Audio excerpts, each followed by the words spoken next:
So I made one of my most favorite meals for iftar, which is spicy yellow rice, peri peri chicken niblets or wings with some salad, fries, and white sauce.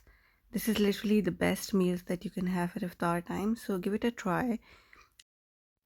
I use chicken niblets, but you can definitely use boneless chicken here as well. Just add all the ingredients and let it marinate for at least 2 to 3 hours.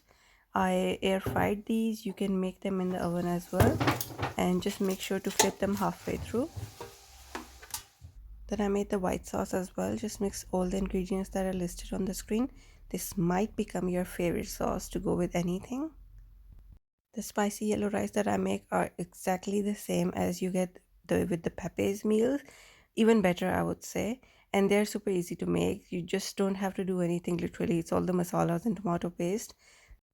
I serve the rice and niblets with some fries, salad, and white sauce. And that's it. Enjoy.